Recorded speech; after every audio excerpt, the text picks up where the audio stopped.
حضرت ابو ہریرہ رضی اللہ عنہ بہت مشہور صحابی رسول بے مثال صلی اللہ علیہ وسلم نے حضرت ابو ہریرہ کو 4 نصیحتیں فرمائی. فرمایا یا ابا ہریرہ، اے ابو ہریرہ، کن ورعن تکن اعبد الناس، پرہیزگار بن جاؤ، لوگوں میں سب سے زیادہ عبادت گزار ہو جاؤ گے.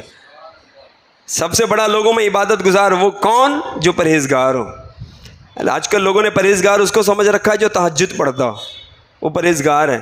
جو مسجدوں میں پہلی صف میں پہلے سے آ کے بیٹھ جاتا وہ پرہیزگار ہے. یقیناً یہ پرہیزگار ہے، مگر یاد رکھیے حقیقی پرہیزگار وہی ہے جو حقوق العباد میں بھی پرہیزگار ہو. جھوٹ نہ بولے، غیبتیں نہ کرے، لوگوں کی عیبوں کی ٹٹول میں نہ پڑے، لوگوں کی عیب جوئیاں کرتا نہ پھرے. جہاں 2-4 کو بیٹا پتہ چلا کیا کرتا ہے وہ، فلاں یوں کرتا ہے، فلاں کا یہ مسئلہ ہے، فلاں کا یہ میٹر ہے، یہ پرہیزگار نہیں ہے، یہ فاسق و فاجر شخص ہے.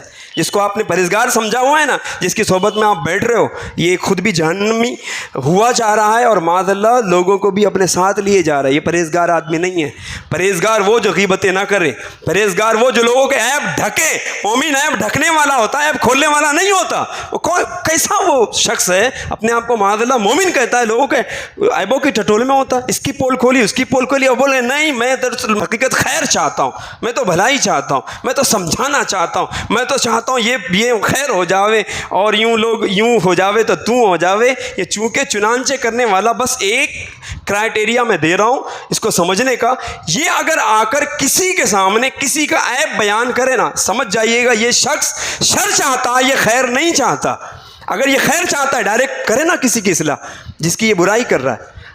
ہمارے لیے تو نہ ہم سے ہمارا پڑوسی سلامت، نہ دوست سلامت، نہ عزیز سلامت. یہ سب کچھ ہو رہا ہے اور لوگ بہت بڑا پرہیزگار ہے، تو حضرت تو بہت پرہیزگار ہیں، تو بادشاہ ہیں، تو امامہ پہنتے ہیں، نہ تو پھر فلاں صاحب ہے نہ فلاں صاحب ہے. کوئی صاحب ہو اگر یہ کام کرتے ہیں، غیبتیں کرتے ہیں، چغلیاں کرتے ہیں، لوگوں کے عیب کھولتے ہیں، لوگوں کے عیبوں کی ٹٹوں میں پڑتے ہیں، وہ یوں کرتا ہے، اس کا یہ میٹر، اس کا اس کے ساتھ یہ میٹر، یہ کرتا ہے، یہ شخص فاسق و فاجر ہے. یہ امامت کے بھی قابل نہیں ہے، اس کو مصلی امامت پہ کھڑا نہیں کیا جائے گا، یہ فاسق ہے. اور ہمارا بہت سچا دوست ہے، ہم سمجھے بہت پرہیزگار آدمی، پرہیزگار نہیں ہے. آج سمجھ لیجئے اس کو، یہ پرہیزگار نہیں ہے.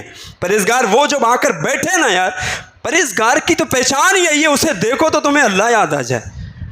تم اگر آخرت سے دور ہو تو وہ تمہیں آخرت سے قریب کر دے، نہ کہ غیبتیں کر کے معاذ اللہ وہ خود بھی اپنے مرے ہوئے بھائی کا گوشت کھانے کی مثل کام کرے اور تم کو غیبتیں سنا کر معاذ اللہ حرام کام میں تم کو مبتلا کرے. وہ پرہیزگار کب ہو سکتا ہے؟ بغیر اسی کی صحبتیں تو دور رہیے گا. انہوں میں پرہیزگار بنا دے، بند کر دیں یہ کام جو آج کل لوگ کرتے ہیں معاذ اللہ. ذرا سا نیک پرہیزگاری جیسی شکل و صورت بن گئی، یا تھوڑا اجتماعات میں آنے لگے، تھوڑا مبلغین کے علماء کے کانٹیکٹ میں رہنے لگے، وہ یوں کرتا ہے تو وہ تو کرتا ہے. یار آپ کو کس نے ٹھیکے دے دیے سب کے کہ آپ سب کی ریکٹیفیکیشن آپ ہی کریں گے، ساری سب کی کریکشن آپ ہی کرو گے. وہ یوں کرتا ہے تو تو کرتا ہے. یار یہ یوں کرتا ہوں کرتا ہے نا، تو اسی لیے کہا گیا کہ ایسے ایسے انگلیوں کے لوگوں کے سامنے گیسچرز کرنے سے پہلے یہ دیکھ لو، یہ 3 fingers are making gesture to you.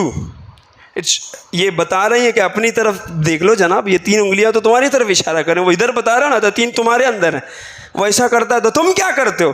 وہ یوں کرتا ہے تو تم غیبت کرتے ہو، وہ یوں کرتا ہے تو تم چغلی کر رہے ہو، وہ یوں کرتا ہے تم بہتان تناشی کر رہے ہو، وہ یوں کرتا ہے تو تم تہمت لگا رہے ہو. چاروں کے چاروں اشد کبیرہ اور حرام گناہ ہیں جو آپ کر رہے ہو. وہ جو کرتا ہے وہ کر رہا ہے، آپ بھی تو چاروں کبیرہ گناہ کر کے فاسق ہو گئے، ابھی فاسق مولین ہو گئے.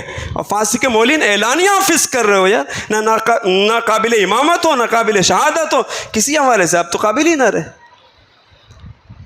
تو اللہ تبارک و تعالیٰ ہمیں سچا مومن بنائے اور پرہیزگاری نصیب کرے.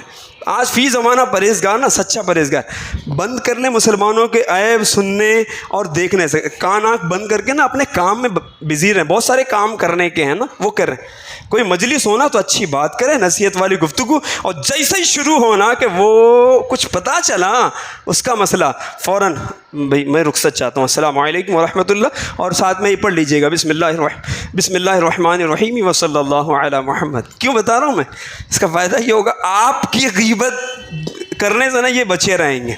کیونکہ ہونا یہی، اگر آپ نہیں پڑھو گے آپ جاؤ گے نا، چھوڑیں گے نہیں تم کو بھی. جن کی غیبت کرنے کی عادت ہوتی ہے نا، وہ کسی کو بھی نہیں بخش رہے ہوتے. وہ اپنے والد صاحب کو بھی نہیں بخشتے، یاد ہے؟ پتہ ہے آپ کو؟ یہ ذہن میں بٹھا لیں.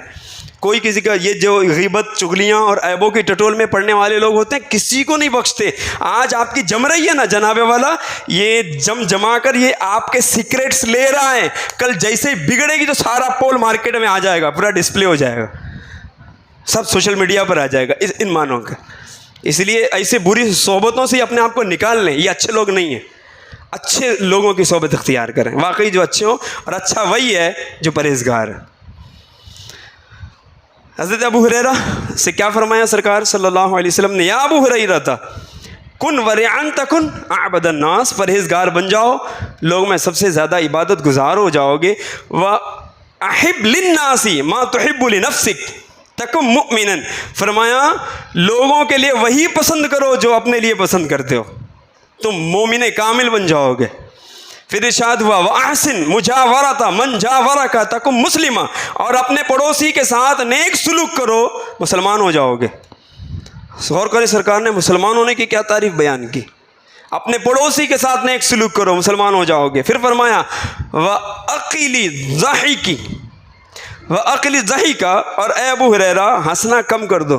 فَإِنَّ كَثْرَةَ الضَّحِكِ يُمِيتُ الْقَلْبَ, بے شک زیادہ ہنسنا دل کو مردہ کر دیتا ہے. تو اے پیارے اسلامی بھائیو, اللہ پاک کی رضا کے لیے پڑوسی کے حقوق ادا کرنا, پڑوسی کے ساتھ نیک سلوک کرنا بہت ضروری ہے.